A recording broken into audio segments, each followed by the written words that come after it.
Hi guys, welcome back to Physical Chemistry, and for today we will discuss Crash Course 8 at Electrochemical Equilibria. And later on we will be discussing Crash Course 9, Chemical Kinetics, and Crash Course 10, our special topic. So patapos na tayo sa ating Physical Chemistry guys. So hangin there lang guys na. Okay, happy lang tayo. And again, kung marami man tayong equations ulit, dahan-dahan lang pag-memorize. And practice lang ng practice how to use these equations. Syempre guys, hindi pwede na basta-basta lang tayo memorize. Dapat alam natin paano gamitin ang mga equations na to. Okay? So, for this crash course, we will discuss electrochemical equilibria. Here we will discuss the types of electrochemical cells, equilibrium constant and cell EMF, Faraday's law of electrolysis, electrical and molar conductivity, and mobility of ions. So, take note guys, okay, overview lang to ng electrochemistry nyo. So, you will learn more about electrochemistry when you get to analytical chemistry. Okay? So, Gina ba kayo guys? I hope you're Gina. Let's see. So, for today, we will discuss electrochemistry. So, in electrochemistry, we discuss electrochemical cells. And electrochemical cells are devices that convert chemical energy into electrical energy or vice versa. Okay? Now, we can classify them into two types, namely galvanic or voltaic cells, which generate electricity through spontaneous chemical reactions, and electrolytic cells, which use electrical energy to drive non-spontaneous reactions. Now, what are electrochemical cells? Again, they convert chemical energy into electrical energy. And we have these two types as summarized in table 36. So first, we have the galvanic or voltaic cell. So it converts chemical energy to electrical energy. And it runs on a spontaneous redox reaction. So when we get to Anachem, you will discuss more about redox equilibria. Okay? And the cell potential, E naught cell, is greater than 0. Meaning, the reaction is generally favorable. And the spontaneity, okay, again, it is spontaneous. Therefore, the Gibbs free energy change is less than 0. Okay? Now, the electrons, they will flow from the anode to the cathode through a wire.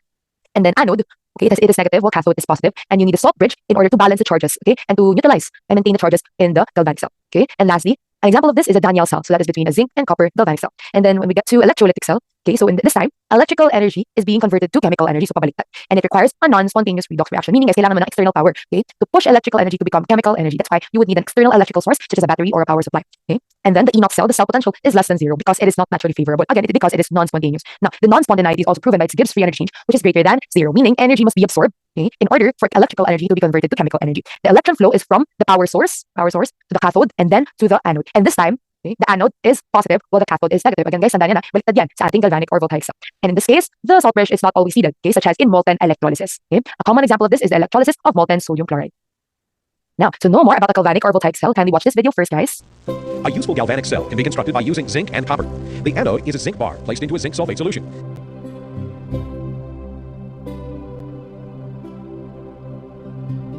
And the cathode is a copper bar placed into a copper 2 sulfate solution. The two solutions are connected by a porous sodium chloride salt bridge that prevents the two solutions from mixing but allows ions to migrate. Attaching a cell shows that electrons flow from zinc to copper. Because zinc is a more active metal than copper, it is more likely to lose electrons. For this reason, the zinc bar is oxidized, producing a zinc ion and 2 electrons per zinc atom. The copper ions in solution gain 2 electrons and are reduced to copper metal. As the reaction continues, excess positive zinc ions build up in the zinc solution. At the same time, the loss of copper ions from the copper sulfate solution creates an excess of negative sulfate ions. Positive sodium ions migrate into the copper sulfate solution from the salt bridge, while negative chloride ions migrate from the salt bridge to the zinc solution and maintain neutrality of the solutions. The reaction stops when the zinc bar or copper ions are depleted. The overall cell reaction can be written like this.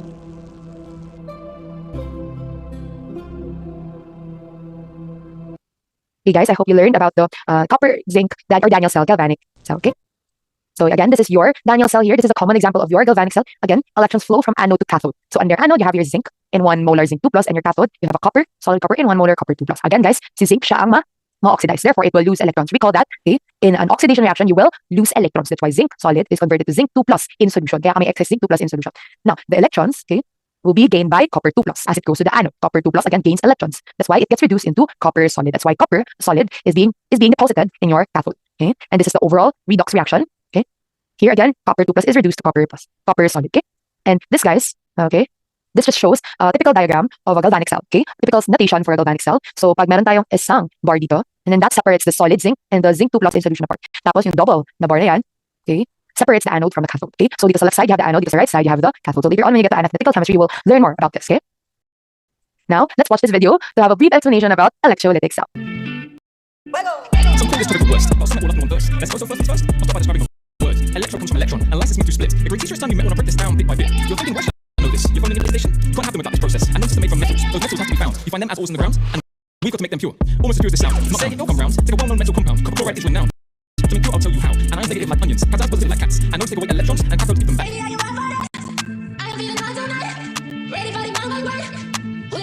So good, right? O, diba? In just what? Less than a minute wrap, may nalaman na kayo about electrolysis. Okay? So that is the whole point of electrolytic cells or electrolysis. Now, let's proceed to the electrolysis of cadmium 2 plus and copper 2 plus. Okay? We call this the Hittorf method. Okay? Here in the anode, we have copper, and at your cathode, we have the cadmium. Now, at your anode, which has a positive charge, okay, your copper metal, so it will dissolve and it will turn into copper 2 plus ions in solution. That's why the reaction is this. You have the oxidation of copper solid to copper 2 plus in solution. Okay? Now, in the cathode, okay, again, the cathode in an electrolytic cell, it has a negative charge. So here, cathode here, okay, gains electrons. Again, cadmium 2 plus ions, they will gain electrons, okay, resulting in the deposition of the solid cadmium. That's why the reaction is this on your cathode. Cadmium 2 plus, okay, will be reduced to form the solid cadmium. Okay, now the flow of electrons will be from anode to cathode. Baliktad, guys, when it comes to your electrolytic cell. Again, from anode to cathode, and you have to apply a certain amount of power, such as 0.74 volts of power, in order to drive this non-spontaneous reaction. Okay, so again, this is a typical example of an electrolytic cell. Okay, now guys, let's proceed to the next part of our discussion on electrochemical equilibrium. So how can we determine the cell potential or the value of the cell potential for a specific electrochemical reaction? So we can just use this relationship in determining the equilibrium cell potential, okay, equilibrium constant, and the Gibbs free energy change. Okay, so these are the equations that we will use. First is the Nernst equation. So we use the Nernst equation in determining the potential. So potential is equal to this standard cell potential minus 0.0592 divided by N times log Q. So Q is the reaction quotient. So when we say reaction quotient, guys, tandaan lang that this is the ratio of the products divided by reactants. And take note, when we say Q, this is the initial concentration of your products and initial concentration of your reactants. Okay? Tandaan yan. Pero pag sinabi natin K, guys, this is the equilibrium concentration of products divided by reactants. Okay? Now, N represents the number of moles of electrons transferred during the redox reaction. Again, it represents the number of moles of electrons transferred during the redox reaction. Okay? And then from your standard cell potential, we can determine the standard Gibbs free energy change through this equation. Ito. So, standard Gibbs free energy change is equal to negative NFE. Okay? F is your Faraday's constant, and then yan. E naught, again, is your standard cell potential. And N, again, is the number of moles of electrons transferred. Oh, guys, bakit important naman hanap natin si standard Gibbs free energy change? Because it determines the spontaneity of the electrochemical reaction. Alternatively, we can also determine the Gibbs free energy change using the equilibrium constant of the reaction. So that is true. Standard Gibbs free energy change is equal to negative RT/Ln(K). Okay? And then we can also determine the standard cell potential through this equation. E naught cell is equal to RT over NF(Ln(K). Tandaan to, guys, ha? Because lagi itong tinatanong sa board exam. Okay? Okay. Now, let's try to solve. Before we try to solve, okay, recall from your thermodynamics 2 lecture, right? We discussed the relationship of K and Q. Okay, tandaan nyo lang to, guys, may connect to sa ating electrochem discussion. So if the delta G is less than 0, meaning, guys, K is greater than Q, meaning the direction of your reaction is forward shift, and you have a spontaneous reaction. Now, if delta G is greater than 0, you have a non-spontaneous reaction because K is less than Q. You have a backward shift. Again, it will prefer the formation of reactants, okay, because K is less than Q. Okay, and then if delta G is equal to 0, you have an equilibrium reaction where K is equal to Q, or the concentration of your initial products and reactants is equal to its concentration in equilibrium. So here you have no shift. Okay, tandaan lang to, guys. Okay, let's proceed to our sample problem. A galvanic cell uses copper and zinc electrodes. What is the change in Gibbs free energy of the cell at 25 degrees Celsius if the zinc and cupric ions are 0.65 molar and 3 molars respectively? The standard reduction potentials of copper and zinc ions are 0.34 volts and negative 0.76 volts. Okay, so sabi dito, guys, meron tayong zinc and cupric ion concentrations. Now, yung standard reduction potential ni copper, diba, it is positive, right? It is positive. Therefore, siya ang mag-undergo ng reduction. So, ang cupric ion concentration nyo, siya yung nasa copper. Again, ang sign natin dito is because it has a positive reduction potential. Meanwhile, okay, si zinc naman, sa anode nyo siya. Bakit? Because of its negative standard reduction potential. Pag negative standard reduction potential, guys, it will prefer oxidation. It will prefer to lose electrons. Okay? That's why zinc, okay, the oxidation of zinc undergoes at your anode. Okay? Again, it's because of its negative sign of its standard reduction potential. Okay? Yun yung importance na alam natin ang signs ng ating standard reduction potentials. Okay? Now that we know, guys, that at the cathode, you have the reduction of your copper. Tapos sa anode naman, you have the oxidation of your zinc solid to zinc 2 plus. Okay? We can now calculate for the standard cell potential. Okay? O ma'am, bakit reduction pa rin ang reaction dito? Because, guys, later on, when you get to anachem, you will see a redox potential table. Okay? Tapos usually, guys, reduction reactions na nakalista dyan. Okay? So in this case, okay, ito ang reduction. Diba? Ano nangyayari kay zinc? Pero ang reduction potential niya ay negative. Therefore, it prefers oxidation. Okay? Later, makikita natin yan. So let's calculate for the standard cell potential. Ayan. So first, let's calculate for the standard cell potential through this equation. E naught cell is equal to E naught cathode. So that's the standard reduction potential of your cathode minus the standard reduction potential of your anode. Cathode minus anode. E naught cell is equal to 0.34 volts minus negative 0.76 volts. So the standard cell potential is equal to 1.10 volts. Again, guys, di natin babaguhin yung sign sa anode. Okay? Kasi given na ito na value, na negative siya. Okay? Next, let's solve for the cell potential. Okay? Given the specific concentrations of copper 2 plus and zinc 2 plus. Okay? So this is true. The Nernst equation. E cell is equal to E naught cell minus 0.0592 over N log Q. So E naught cell is equal to 1.10 volts. Okay? So that's the solve of the standard cell potential minus 0.0592 divided by 2. Bakit 2? So 2 electrons, guys. Diba? Ang nag-transfer throughout the redox reaction. Okay? Ganito kasi ang overall redox reaction nyo. So for copper 2 plus, diba, na-reduce siya to copper. Okay? Tapos, si zinc nyo naman, it is oxidized. Ayan. To form zinc 2+. So this is your overall redox reaction. Now, hahanapin nyo dito guys, ilang electrons, okay, ilang moles ng electrons ang nag-transfer throughout this redox reaction. O diba guys, from copper, okay, it gained 2 electrons. Si zinc naman, it lost 2 electrons. Okay, so may transfer tayo ng 2 electrons. That's why here N is equals to 2 log Q. So your Q again is products divided by reactants. So guys, this is your reaction, right? Diba? So your Q is equal to products, which is zinc 2+ na concentration, divided by the concentration of your copper 2+. O, tandaan guys, hindi kasama sa Q natin ang solid zinc and solid copper because they are in the solid state. Okay? So, what is the concentration of zinc 2+ and copper 2+? It is given, right? So, for zinc, it is 0.65 molar. For copper 2+, it is 3 molars. Kaya naging 0.65 m over 3 m ang inyong Q. Solving, we get 1.12 volts for your cell potential. Okay? Now, let's solve for the Gibbs free energy change. Okay? So, let's just use this equation. Delta G is equal to negative N FE cell. So, delta G is equal to negative 2. Again, N is the number of electrons transferred in the redox reaction times the Faraday's constant, 96485, times E cell, just 1.12 volts. And that is equal to negative 216 times 10 to the power of 3 J over mole. Okay, I hope that's clear, guys. Diba? Kayang-kaya lang. So, please kindly correct the solution on this on page 54. P54, guys. Okay? Again, this is the correct E naught. Sorry, this is the correct E naught. This is the correct answer. Okay? Again, magsagot, guys, ha? Oh, ma'am, bakit di natin gawin standard Gibbs free energy change? Guys, we are given here concentrations of your zinc and your cupric ions. Okay? That's why we have to get the cell potential given these concentration through the Nernst equation. Okay? I hope that's clear, guys. Let's proceed.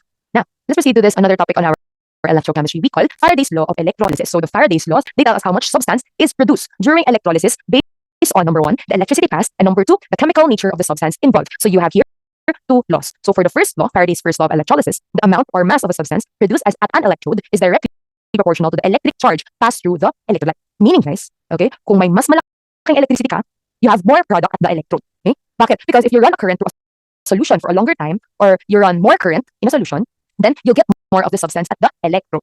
Okay? So the equation for the Faraday's first law is mass of a substance is equal to the molar mass of the substance, capital M, times the current applied, I, times the time current is applied, divided by number of electrons involved, times the Faraday's constant. Now, the Faraday's second law of electrolysis states that if you pass the same amount of electricity through different electrolytes, okay, A and B, the amount of substance deposited depends on their equivalent weight. Okay?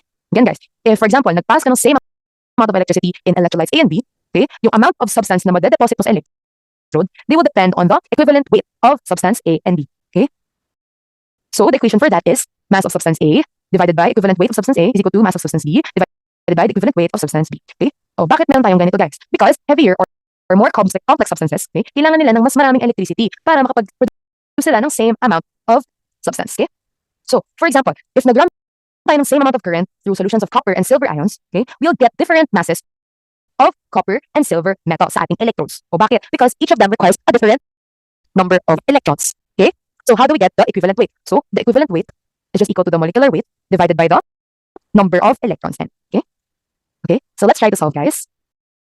How much silver will be deposited if a current of 80 milliamperes is passed through the solution for 1 hour? So guys, we will use the equation for the Faraday's first law of electrolysis, where the mass equal to molar mass times current times time over NF. Okay? So we simply just have to substitute the values. So the mass of silver deposited in the electrode is equal to the molar mass of silver. So hanapin nyo lang this periodic table, 107.9 grams per mole times the current passed. So just convert milliamperes to amperes. So 80 times 10 to the power of negative 3 amperes times 1 hour. Then convert hours to minutes and then convert minutes to second. Okay? Again, guys, maganda na lahat naka-SI units na, parang ang sagot nyo in SI units rin. Okay? So this is our cancelled minutes. Okay? Now, divided by N. So your N is equals to 1. Bakit? Because, again, guys, here, you are depositing a solid silver. So here you have a silver plus solution. And then you will deposit silver solid. Okay? Now, you will need 1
electron, 1 mole electron per mole of Ag plus. Okay, again, you need 1 mole electron per mole of silver in order to deposit Ag plus into solid Ag. Diba? Tama naman, guys.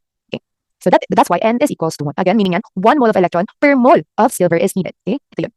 Times the Faraday's constant. So just remember, guys, the units of your Faraday's constant, that is 96.485 coulomb over mole electrons. And then solving, we get mass of silver deposited in your electrode is equal to 0.32 grams. Very easy, diba, guys? Guys, lagi itong lumalabas sa board exam, okay? So make sure na memorize ang equation na ito.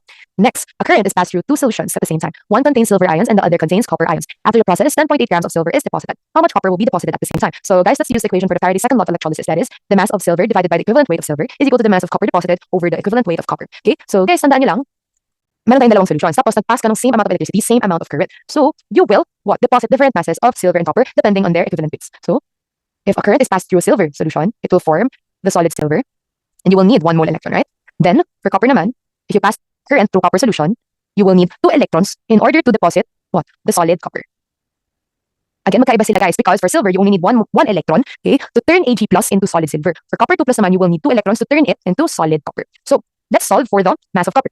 So given na tayo, guys, ng mass ng silver deposited, that is 10.8 grams, right? And then to get the equivalent weight of silver, that is just molecular weight divided by N, right? MW over N. So 107.9 grams per mole silver divided by 1. Again, guys, for silver, you need 1 electron in order to turn it into solid silver, okay?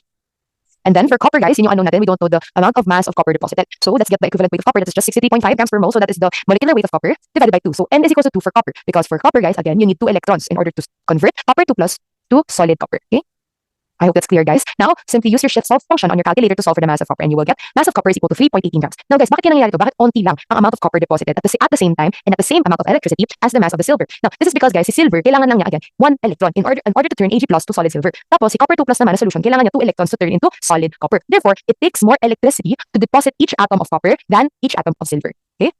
So, anong nangyayari? Bakit less copper is deposited? So, guys, even you're applying the same amount of current to the 2 solutions, the copper, it will use the electricity up faster. Okay? Kasi mas kailangan niya yung electricity more. Diba? Kasi kailangan niya ng 2 electrons to convert copper 2 plus to solid copper. So, as a result, less copper ang made-deposit compared to the amount of silver. Okay? I hope that's clear, guys. Now, let's proceed to the next part of our electrochemistry crash course. So, here we have electrical resistance. So, when we say electrical resistance is the opposition to the flow of electric current. Okay? So, the higher the resistance, therefore, the more difficult it is for current to flow. Okay? So, how can we solve for resistance? So, diba, guys, meron tayong 2 types of resistance. Okay? Meron tayo dito, series, resistors in series, and resistors in parallel, yung nasa baba. So, for resistors in series, we can get the total resistance through this equation, where resistance is equal to R1 plus R2 plus R3. So, ito yun. Now, for resistors in parallel, so ito yun, guys, we can get the total resistance through this equation. So, 1 over R total is equal to 1 over R1 plus 1 over R2 plus 1 over R3, etc. Okay? So, guys, dapat marunong na tayo. Dapat memorize pa rin natin ang mga equations na to, okay? And in general, R, the resistance, is equal to voltage divided by current.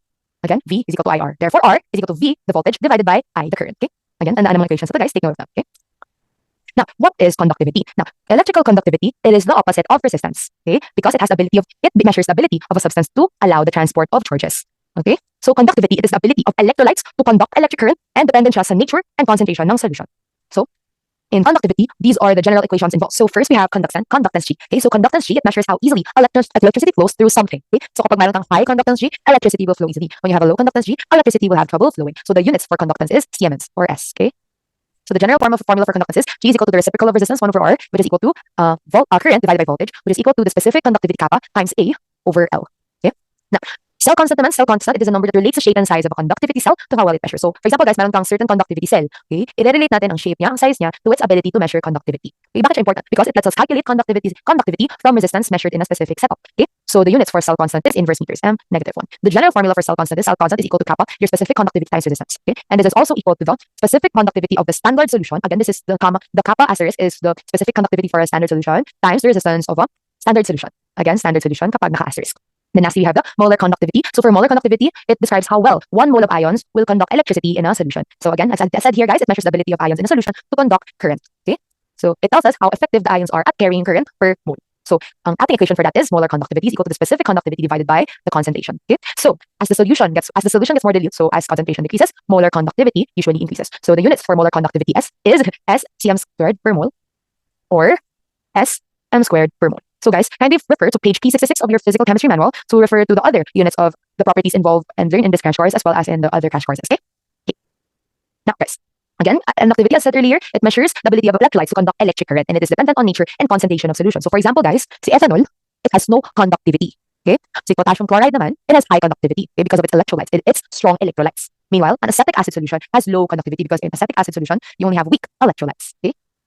Now, let's describe metal conductivity. So, metal conductivity depends on the movement of free electrons. Recall, guys, sa ating in-org, diba? Sinabi ko dito that the localized electrons, they're freely moving around the positive metal ions, right? So, we can actually relate a metal and its conductivity, okay? So, at low temperatures, guys, the metals, they will conduct well. Bakit? Because the electrons, they will just move easily around the positive metal ions, okay? So, the atoms, they will not vibrate as much, diba? Because you have a low temperature. However, as you increase the temperature, okay, the metal, it will get hotter, diba, guys? It will get hotter. Now, hotter atoms, they will vibrate more. That's why, if the atoms, they will vibrate more, then the electrons, mas mahirapan sila mag-move around the metal ions, okay? That's why the metal conductivity decreases as temperature increases. Now, when you have alloy formation, guys, okay, alloys form when you mix a metal with other elements. So, for example, if you mix copper with zinc to form brass, diba? We call your advanced inward. Now, what happens? The conductivity of a metal will decrease. Why? Because different atoms in the alloy will disrupt the regular metal structure. Okay, when that is disrupted, okay, the electrons will scatter further, and that will reduce the flow of the electrons in the metal structure, therefore decreasing the metal conductivity. And then lastly, if you have more impurities, meaning mas marami kang mga amounts of unwanted substances present sa metal mo. So the impurities, they will interfere with the path of the electrons. They will interfere with their movement around the positive metal ions. Okay? That's why the metal conductivity will decrease. Okay? So tandaan lang to, guys, as temperature increases and as there is more alloy formation and there are more number of impurities, the metal conductivity decreases. Okay? So what can we say about our usual metals? So copper and silver, they are good conductors because their outer electrons, they are loosely bound and free to move. Diba? Pero si lead naman, si iron, they are less conductive dahil sa atomic structure nila and they have fewer free electrons available for conduction. Okay? So to learn more about metal conductivity, kindly watch this video, guys. Heat conductivity. Heat conductivity with different metals. How can we compare the heat conductivity of different metals? Metals can have different properties. In this investigation, we are going to look at how metals can be different in terms of heat conductivity. This device consists of 5 types of metal rods of the same thickness and length. The metals are steel, brass, nickel, aluminum, and copper. At the tip of each metal rod is a candle held in place with wax. How will heat move when the center of the device is heated with a burner? Which type of metal will be the best conductor of heat?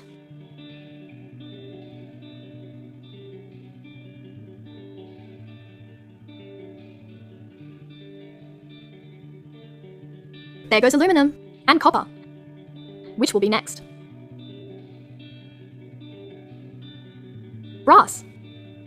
Which do you think will fall next, nickel or steel? Good guess, it's nickel. And finally, steel. That was fun.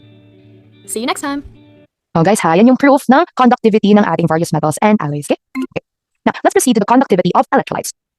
Now, let's describe the trends for our conductivity of weak and strong electrolytes. So, in general, guys, the higher the temperature, okay, and the more dilute the solution or the lower the concentration, the higher the molar conductivity. Okay? So, in general, guys, for strong and weak electrolytes, the higher the temperature, the higher the molar conductivity. Bakit? Because if you have a higher temperature, the ions, they will move faster, right? Therefore, there is less resistance for the ions to move. So, the molar conductivity will increase. Next, for weak electrolytes, okay, as you lower the concentration of the solution or as the solution becomes more dilute, the higher the molar conductivity. As you decrease the concentration, as the solution gets more dilute, the higher the molar conductivity. Bakit? Because, again, guys, weak electrolytes, they don't fully dissociate into ions, right? So, as you dilute your solution or as you add more water and as you decrease the concentration, you have greater ionization. So, if you have greater ionization, you have more ions, right? It will dissociate. And again, if you have more ions, okay, you have better conduction. Okay? Therefore, you have a higher molar conductivity. Okay? Then for strong electrolytes naman, as you decrease the concentration, there is a slight increase in the molar conductivity. Bakit slight? Because strong electrolytes, they are already fully ionized. So dilution, decreasing the concentration, will reduce the interactions of ions with each other. Okay? So what will happen? If you dilute, guys, the ions, they will bump into each other less. Okay? They will bump into each other less. That's why, ano mangyayari, guys? There will be a slight freer movement of ions. You will have a slight more free movement of ions. Therefore, there will be a slight increase in the molar conductivity for strong electrolytes. And lastly, if you have in very high concentrations, okay, the higher the concentration, guys, the molar conductivity will decrease. Bakit? In high concentrations, your ions are packed together. You have more attractions between your ions. That's why there will be more crowding between the ions. So what will happen? Your ions, they will move less. They will have a slow movement. And that results in the decrease in the molar conductivity. Okay? I hope it's clear, guys. Now, this table, this shows the summary of trends na pinakita ko kanina, guys. So kindly correct this on page 55. Okay, tandaan lang that as you increase the concentration, okay, molar conductivity decreases. Again, increasing the concentration, molar conductivity decreases. Okay, so kindly correct this one. Dapat naka-down arrow yan on your page P55 on your memo. Okay. Now, these graphs shows how molar conductivity decreases with increasing concentration for strong electrolytes and weak electrolytes. Now, for strong electrolytes, there is a steep linear decrease in molar conductivity as concentration increases. Okay, bakit? Because here you have strong electrolytes that will fully dissociate into ions such as potassium chloride, sodium chloride. Okay. Meanwhile, for weak electrolytes, you have a gradual non-linear decrease. Okay, kasi this time, guys, you only have partial dissociation of your weak electrolyte. So, for example, si acetic acid, it is a weak acid, right? So it will only partially dissociate. That's why you have a gradual non-linear decrease in the molar conductivity as you increase the concentration. Okay. So tandaan ang mga graphs na to, guys, because lumabas na to sa board exam last year. Okay. Now, the following equations define the molar conductivity of strong and weak electrolytes. So first, we have the Kohlrausch square root law. It is used for strong electrolytes, and it tells us how molar conductivity changes with concentration. So as concentration increases, itong square root of C, okay, the molar conductivity decreases due to the ion interactions in our strong electrolytes. Now, the limiting molar conductivity of the electrolyte gives us the maximum conductivity at infinite dilution, meaning at the limiting molar conductivity, the ions will not interfere anymore in the conduction. And then, it is a concept that depends on the type of electrolyte we have, or on the stoichiometry of the electrolyte. Okay, so next we have the Kohlrausch law of independent migration of ions. So here at infinite dilution, ions move independently without affecting each other. Okay, so total limiting conductivity M naught is just a sum of contributions from first the cations. So ito yung contributions ng cations natin plus the anions. Ito. Okay, so itong nu, itong symbol na nu ito is the number of each ions per formula unit. Again, number of each ions per formula unit, and then the lambda here, the lambda is the limiting conductivity of each ion. So we have a limiting conductivity for our cation and limiting conductivity lambda for our anion. Okay. And then we have the Oswald dilution law for weak electrolytes. So this is used for weak electrolytes because weak electrolytes, they don't fully split into ions, diba? Now, this equation describes that as we dilute or as we decrease the concentration, okay, the ions, they will dissociate more, therefore increasing the molar conductivity. Again, this formula relates the current molar conductivity, ito, the maximum or limiting molar conductivity, ito, the concentration C. And we also have here Ka. So Ka here describes how easily the substance dissociates. So this simply describes the acid strength, okay? And then lastly, we use the fourth equation here to determine the limiting molar conductivity of electrolytes from other related electrolytes. So we use this equation here to calculate the limiting conductivity of a compound when it is hard to measure directly. So we have to combine the known values of the limiting molar conductivities of other similar compounds, okay? Where A, B, and C, the small letter A, B, and C are your stoichiometric numbers, okay? So for example, guys, gusto natin malaman ang limiting molar conductivity ni NaOH, okay? So in order to find that, we have to use the known values of NaCl, okay, wait lang, plus KOH, plus KCl, okay? Ganon. I hope it's clear, guys. Again, we use this equation here. Okay, so later on, when you will try to solve this, guys, okay, mas magigets nyo paano gawin, gamitin ang equation na to. Okay, again, take note of all of these equations, guys. Now, let's try to answer. What is the limiting molar conductivity of calcium chloride given this units, given the following data from a conductance cell? So this is a given data, okay? So guys, in this case, we have calcium chloride, okay? In this case, we will use our Kohlrausch law, okay, for strong electrolytes, okay? So you assign values for Y, that is your molar conductivity, ito, tapos ang X nyo ay square root of C. Tapos input nyo, guys, sa inyong calculator. Again, your X is square root of C. So make sure i-square root nyo to lahat sa X values nyo. And then your Y is just the molar conductivity values, okay? And then from the Y-intercept, so that is A, di ba ang form sa ating calculator ay Y is equal to A plus BX? This is the Y-intercept, right? So your Y-intercept is just simply your limiting molar conductivity for calcium chloride. So once you have found the Y-intercept, guys, you will get this value. The limiting molar conductivity of calcium chloride is equal to 154 centimeters squared per mole, okay? Again, this is the units for our limiting molar conductivity. Please take note of that. Next sample problem, what is the limiting molar conductivity of a weak acid? And given this units, given the following data from a conductance cell. So guys, we are given this time a weak acid. So gagamitin natin ang Oswald dilution law, where Y values are 1 over molar conductivity. So dapat guys, 1 over 92, 1 over 76, 1 over 67, 1 over 61. And then your X values are simply your concentrations, okay? So no need to change them. So simply input these in your calculators and then find the Y-intercept. So your Y-intercept here gives the 1 over limiting molar conductivity. So this time guys, we have a limiting molar conductivity, okay? So syempre guys, para makuha niyo yung value, kailangan siya inverse, diba? So 1, ito, diba, is equal to A, right? Let's say A is a value. This is your A. Okay, so to get this one, then you simply just have to get the limiting molar conductivity is equal to 1 over A, whatever the value of A is. So guys, again, hanapin nyo ang value ni A. Dapat ang makuha yung value for the limiting molar conductivity ay equal to 287 SCM squared per mole. Okay? Diba guys? Very easy lang. Again, you have to memorize these equations, guys, kasi lumalabas sa word exam. Okay? Now, let's proceed to the mobility of ions. Okay? So, ion mobility is the speed of an ion that moves under an electric field. Okay? Tapos pag sinabi naman natin transport number, yun yung fraction of total current na kinakarry ng ion kapag nangyayari ang electrolysis. Okay?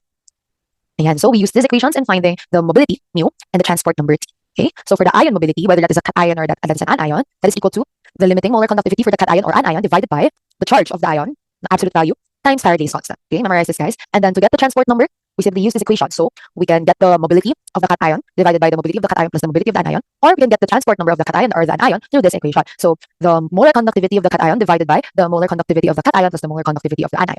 Or we can also get the transport number through this equation. So the limiting molar conductivity of the cation or the anion, depending on alin ang hinahanap mo na transport number, divided by the limiting molar conductivity times nu, the number of ions of your cation or anion. Again, the number of ions for your cation or anion. Okay? Ayan kaya guys, okay? So, paano ba exactly nakukuha ang ating transport number? So that is through the Hittorf method. So, it's a way to find the transport number of ions or how much current each ion will carry. Okay? So, guys, kasi electrolysis, diba? Nagmo-move ang ions sa electrodes. Tapos, through the transport number, pwede natin hanapin yung how much the concentration of ions changes near each electrode. Okay? Now, yung ion that carries more current, okay, siya magkakos ng bigger change in the concentration. Okay? Now, by comparing those changes in the concentration, we can figure out what fraction of the total current was carried by each ion. Again, that is through the transport number. Okay? To determine the transport number, guys, let's write the sample problem. Very easy. Determine the transport number for silver cation using the molar conductivities of silver cation and silver nitrate at 25 degrees Celsius. So we are given here the molar conductivity of silver cation and the molar conductivity of silver nitrate. Okay? So to get the transport number, we use this equation. That's a given tayo nito, guys. Okay?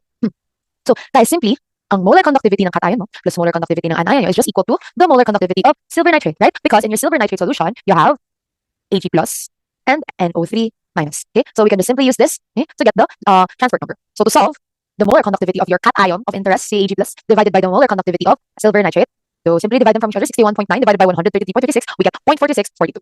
That is your transport number, diba? Very, very easy lang, guys. Okay, I hope that's clear. Ayan. So in summary, guys, these are the equations that we use for this crash course. So we determine the cell potential. So this is the Nernst equation, right? The Nernst equation. Then we can determine the cell potential, standard cell potential using our equilibrium constant. We can also determine the standard Gibbs free energy change using the cell potential and using the equilibrium constant. And then we also discuss the Faraday's first law of electrolysis, which is described by this equation. Okay. The Faraday's second law of electrolysis is described by this equation. Okay. We also determine resistance and how to determine the total resistance in series and in parallel. And then we discuss the conductance, cell constant, and molar conductivity, as well as these various laws on how to determine the molar conductivity of strong and weak electrolytes. So we can use the Kohlrausch-Square law and determining the molar conductivity of strong electrolytes, Kohlrausch law of independent migration of ions to determine the limiting molar conductivity. Okay. Also dilution law to determine the molar conductivity of weak electrolytes and to determine the limiting molar conductivity of electrolytes from other electrolytes. And then, guys, the limiting molar conductivity of electrolyte AX is equal to the limiting molar conductivity of AY plus limiting molar conductivity of B plus BX, okay, minus the limiting molar conductivity of BY. Okay? Tama naman, guys, di ba? Kasi, kung nakuha mo to, plus ito, na molar conductivity, then minus ito, minus BY, ano na lang matitira, guys? Di ba? Mawawala si Y, mawawala si B. Matitira na lang ay ang limiting molar conductivity ni AX. Okay? So, guys, kindly memorize this equation. And then we can determine the mobility of ions, how they move, okay, with an applied electric field, as well as the transport number through these equations. Again, guys, alam ko, napakadaming kailangang i-memorize. But, sabi ko nga, di ba, dahan-dahan niyo lang, okay? Huwag niyong biglain din sarili niyo, okay? Ayan, let's answer some Chloe cards, guys. Ang bilis ng Pasko. So, these electrochemical cells generate electricity through spontaneous chemical reactions. Ano kaya yun? Tama, galvanic cell. Next, these electrochemical cells use electrical energy to drive non-spontaneous reactions. Ano kaya yun, guys? Tama, electrolytic cell. Next, the laws quantify the chemical changes that occur during electrolysis, where an electric current is passed through an electrolyte solution. Ano kaya yun, guys? Tama, the Faraday's law of electrolysis. Next, it measures conductivity and is the reciprocal of resistance. And yes, tama, that is conductance. Next, it measures the ability of ions in a solution to conduct electric current per mole of the electrolyte. And yes, very good. That is your molar conductivity. Very good, guys. And yay, we are done with crash course 8, electrochemical equilibrium. Good job, guys. Ayan, so you may now start answering practice test 8 for 25 minutes. Now, for our next crash course video, I will be discussing crash course 9, chemical kinetics. See you later, guys.